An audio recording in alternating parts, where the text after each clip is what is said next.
wish I was. I would be a few years younger, which would be nice.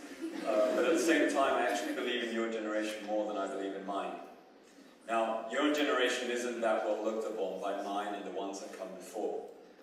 You guys all have read the texts about you, and you know that you're described as arrogant, self-centered, vain, as being overly optimistic, as believing you'll be able to do everything you can even though your odds are against you.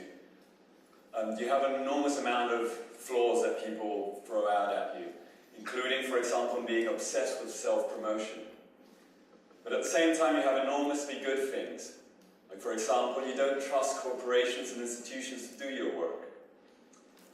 You believe that through your own capacity and your own flexibility, you can come up with new solutions. You can use and tap into your social networks to connect and unite forces to work and come up with new things. Now, all generations have always said, for every single generation that comes after them, that they're not as good. I think what you guys should do is not listen to them too much, not change, but instead try to mix the good and the bad. Try to understand that a lot of your flaws come from spots of insecurity, comes from points where we need approval, and understand that there's an energy in those that can be channeled. And if you mix the good and the bad, you can show your true fabric of this generation. I'm going to start showing a series of projects that are very simple. They're all related to fabrics, and I invite you guys to start including your ideals in your self-promotion. You all heard about Hurricane Sandy. It was particularly strong in New York. I had a lot of friends in Brooklyn, artists that were by the water and had their studios completely flooded. The water in an area called Chelsea, where all the art galleries are, went all the way up to 5 feet. And it left a mark on all the walls. The day after, I immediately started thinking, how can I help my friends? How can I raise money? I got my bike and I crossed the bridge, because all the bridges were closed and you couldn't get a cab. And I went and bought as many t-shirts as I could of the I Love New York. We all love the I Love New York t-shirts as New Yorkers, but no one would really dare to wear them because it wouldn't be cool. Instead, what I started doing is dipping them in blue ink and leaving them with a mark up to what it would have been 5 feet as the water had left everywhere. I put up my photos on Instagram and Facebook, and I started getting my friends to start distributing them. The idea was to sell as many as I could and raise as much money as I could. So the I Love New York t-shirt, which was turned into I Still Love New York City, started to go viral. And I managed to get big actors and figures to put the t-shirt on and help promote the project. I even then went into all sorts of TV shows and so on. And we managed to raise thousands and thousands of dollars. This was all done out of a single idea on a single day that went through my friends and managed to create some sort of change for the other friends who had been flooded. Now, what if in the same way one could try to do projects that could help situations that weren't just an accident that happened that day? For example, how could we work with problems of racism? You all followed the Trayvon Martin case, a teen killed because he was walking through the wrong neighborhood. If you follow the trial, you saw when they presented his hoodie with blood up for the jury to see. When I saw that image, being an artist, I immediately remembered the images of when we see shows in Christie's or Sotheby's where you have the auction and a painting goes up for inspection. And I said, that's a portrait of us as a generation. It's a portrait of our problems. It's a portrait of a reality where the stand your ground law will allow a white man to get away with killing a black man with a 354% higher. So what I did was I copied the exact same piece, made it into an artwork, a portrait of us. And then I took it out and made it something we could wear. So it could become a garment of protest, a garment way more powerful and way more beautiful than anything we could ever wear.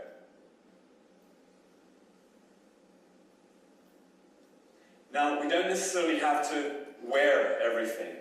We can maybe find clothes or textiles and use them as some sort of a flag that can illustrate a reality that hurts us. The varsity jacket has an R in the front. It has rapist on the back. 1 in 5 girls in any given campus in the US will be raped. 85% of those will know their attacker beforehand.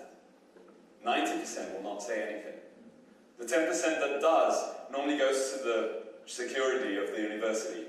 And naturally, you can imagine that the security of the university has to protect them, but is also trying to protect the image of the university.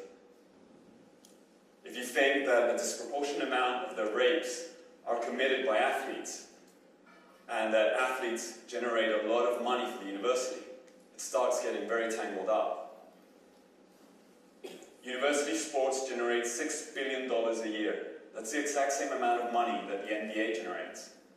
The difference is that the NBA pays their athletes. So imagine you're the dean of a school, and you know you have $4 million coming in from your team that's doing incredibly well. You've already allocated those funds to 3 new teachers and a new wing for education that you want to open. And someone comes up and says, you know what, apparently Rob, the head player, just raped Mary. It breaks up all your projects. And suddenly that person is thinking, are you sure it happened? Maybe they were both drunk. Maybe she was being too provocative. Maybe we don't really know what happened. They're teens. We should give them another opportunity. And that sense of corruption of interest starts making all sorts of problems. This piece is obviously not created to be worn, but instead to be used as a flag, to be used as a way of denouncing a reality, the way of illustrating a problem. There's 800,000 kids that are reported missing every single year. It's a huge number. It's crazy. Now, most of those kids aren't captured and kidnapped like in the movies. A lot of them run away from their families because they have all sorts of troubles.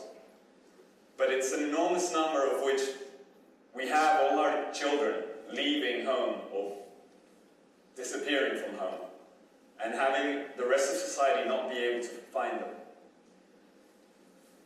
The first kid that appeared on a milk carton that became famous appeared in a milk carton because he was beautiful. He was a beautiful, blonde, blue-eyed kid, and immediately allowed everyone to create empathy and connect with him. It spread out like crazy, and it managed to become a thing. It managed to make us feel and care. Now, what if we could use beauty?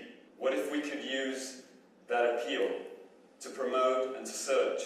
What if we could make a t-shirt that's so cool that it becomes a trend, that we want to use it not for the right reasons, not because we truly care, but because we think it's trendy, because we want others to see us that way. And we somehow manage to create an enormous trend where people help out.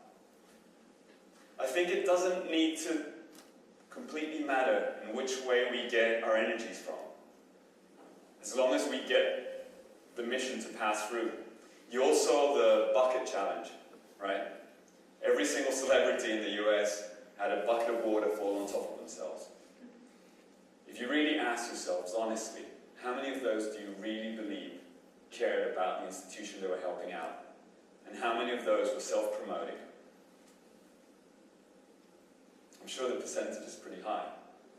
So, what I try to invite you guys is to say, you've got enormous capabilities and you've got certain flaws. But those flaws can give us so much energy. You should use that energy in your advantage.